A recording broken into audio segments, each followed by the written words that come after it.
Hi guys, how you doing? Wow, look at the Newcastle United training ground this morning. Absolutely bathed in sunshine. Beautiful morning. Feels like spring.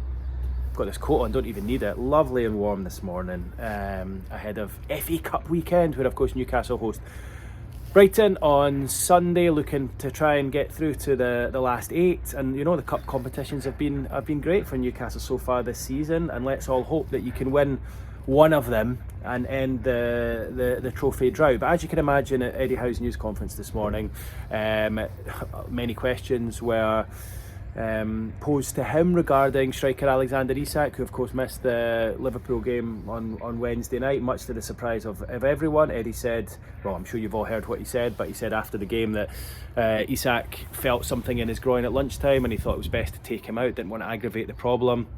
Now, Eddie said this morning that he's yet to see Isak since. The players were given a day off yesterday, and they're back in today. So obviously Eddie has his press conferences at 9 o'clock in the morning before he's actually seen any of the players. So he gets away with being a little bit evasive when it comes to team news. I'm sure many of you have realised that by now, and it's left us guys to kind of, you know, guess at it, clutch at straws and try and work out, read between the lines. Now, what he has said on Isak is that it's not a serious injury. They're monitoring him. They'll look at him this afternoon. He says he'll have a long chat with him today and see how he feels about Sunday. He did say, look, if he's fit, he will play on Sunday against Brighton, because there's no point in resting players. He wants players going into the cup final in 2 weeks' time a full head of steam. Doesn't want to rest them for a week or two and then they go in and they're feeling a little bit sluggish. He wants them to keep the momentum going. So we'll be able to tell a lot when the teams are announced. If he's not in the squad, you'd have to say there's a bit of a worry. There's a bit of a worry ahead of the cup final, because there's only one game left after that. And while there's, you know, a full 8 days before the West Ham game, you would like to think he would at the very least play in the West Ham game before the cup final. You know, if he misses Brighton, then misses West Ham, is he going into the cup final in optimum shape? I would suggest probably not. I got the impression the way he's talking today, and although you know, he was trying to be a little bit vague with it, he'll have without doubt spoken to Isak over message and whatnot, probably gave him a phone yesterday. I get the impression the way he's talking that he will be involved in some shape or form on Sunday. You know, I wouldn't be surprised to see him on the bench. I think he'll probably want to get another run out for Callum Wilson should he need to lead the line in the final. And you know, there's no point in having Callum Wilson half fit. They need to try and get him up to speed as well as they can, because he will play in the final if Isak isn't fit. And I think they'll probably try and get at least another sort of 60-70 minutes into Wilson's legs, and then I think Isak on the bench to come on, and even if he gets half an hour. I mean, I actually wouldn't be surprised the way Eddie was talking this morning if he actually started both of them on Sunday, because obviously Wilson needs minutes, and he said he wants to try and keep Isak playing to try and keep him match fit. So that would then suggest that the two of them could actually play. Does he maybe give Gordon a rest and play Isak off the left? Does he maybe go 4-4-2, which we've seen a couple of times with him before? It'll be interesting to see, but I got the impression the way he was talking this morning that Isak will be involved in some form.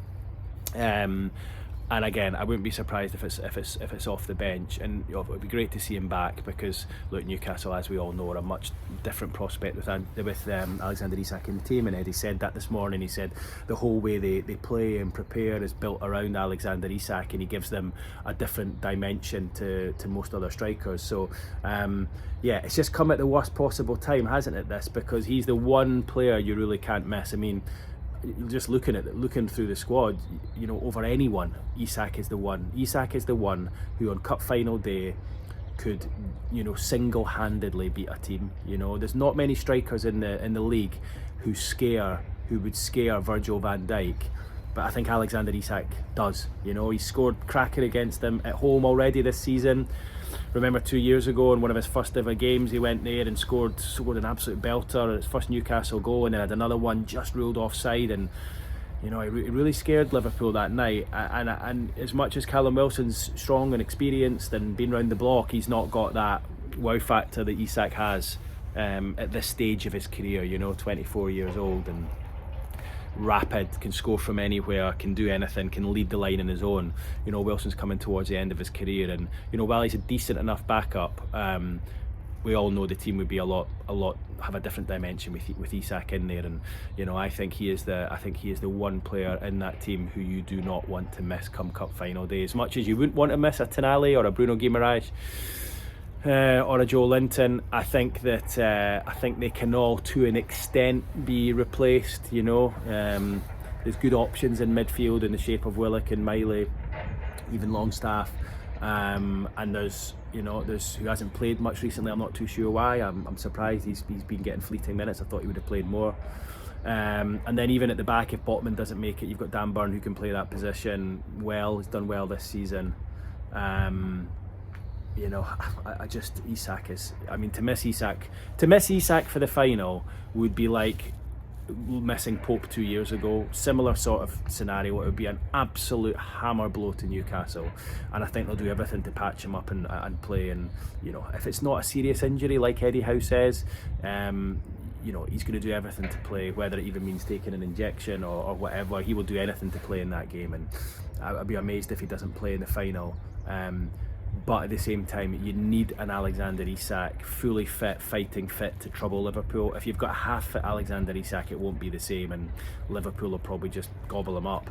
If he's fully fit and he's as sharp as what we've seen in recent weeks, then I think Liverpool have got a problem. And he could be the match winner for Newcastle on the day, and Eddie Howe knows that. I asked him today how imperative he is, and as I said earlier, he says they build the team essentially around him. He is crucial to the way they play, and he knows, you know, Eddie Howe knows he's got one of the best strikers in Europe on his hands. A couple of weeks ago, he was asked if he would take Haaland or Isak, and he said Isak, which says everything about what Eddie Howe thinks of the Swedish striker. So he was a bit evasive today on injuries regarding Botman and Joe Linton as well. I'd be surprised if neither of them feature on Sunday, really, because they need to get them back in, both of them, and you know, it'd be a great opportunity in the cup to get them in, and then, you know, give them another outing against West Ham on the Monday. So because of that, I actually expect the team to be fairly strong on Sunday. I think without Botman, Joe Linton and potentially Isak coming back, I think he would have probably run the changes fairly. But I think because they've got a full 8 days till the next game, I think he'll go strong. And I also think it's really important Newcastle win this on Sunday to keep the feel-good factor going. I think if you lose against Brighton on Sunday, it then just casts a bit of doubt over the final. It puts more pressure on the final, whereas if you're through to the last 8 of the FA Cup, it's not that the final's a free hit, but I think it just takes a little percentage of the pressure off, knowing that you've still got a backup plan. Whereas if the backup plan falls apart on Sunday against Brighton, it's all eggs in the Carabao Cup final basket to try and win something this season.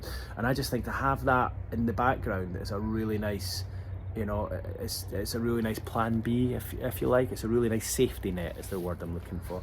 Really nice safety net just to have that through to the last 8 with a lot of the big teams, Arsenal, Liverpool, Chelsea, Tottenham, all out of the competition. You know, there's a chance of Newcastle going far. Tough game against Brighton without doubt. You know, as tough a Premier League task as you can get, but you'd like to think Newcastle fancy it at home. What Brighton do have is they have real strength and depth. They've got a lot of really good quality players on their bench. You look at their bench most games and they've got like 3-4 really good attacking players who can come on and change things. And even if Hurtzler just decides to make changes, he's going to have a strong starting 11. And I would suggest they've got more strength and depth in their squad than what Newcastle have at the moment, in terms of the players who can come in and affect the team. There doesn't seem a huge disparity between the first starting 11 and the second sort of starting 11. So let's see. But yeah, I think he'll go strong because I think it's within their interest to keep the cup run going, keep the good mood bubbling along. I think if you lose to Liverpool midweek there and then lose to Brighton at home, it then puts a lot of pressure on the West Ham game next Monday to win and to try and bounce into the final. Whereas if you win the cup game, you probably beat West Ham away, and then you really do bounce into the cup final against Liverpool in 2 weeks' time. So look, first time Eddie's kind of alluded to it today, but you know, he's tried not to talk about the cup final, but you can just tell with his thinking and his team selection and every decision he's making right now, it's with the cup final in mind. Like you can't just say, right, we're parking that till that week. That would just be remiss of them to do that. Every decision he makes regarding Isak, Botman, Joe Linton, whoever it is, whether it's resting Bruno on Sunday, all these decisions are all with the cup final in mind. On Bruno, I wouldn't be surprised if he does, you know, sit out this one on Sunday, sit on the bench, and Miley comes in. He looked a little bit jaded during the week and perhaps needs a bit of a rest. So I think Tonali plays. I think Miley will come in and play. And it'll be interesting to see if he plays Longstaff or Willock. But look, I think it'll be, or Joe Linton, should I say. I think it'll be a strong 11. I really do. I don't think it'll be a big sort of 10 change job like what we saw against Birmingham in the last round. I think he knows he needs to go strong to have a chance of winning this, and I think he knows the importance of just keeping that feel-good factor and belief going ahead of the cup final. So sorry there's no definitive on Alexander Isak, but just reading between the lines, I think he will be involved on Sunday. My guess would be on the bench. I wouldn't be surprised to see him starting though either. I'd be surprised if he missed out altogether, and if he does miss out altogether, that would suggest to me the problem is worse than Eddie Howe is letting on.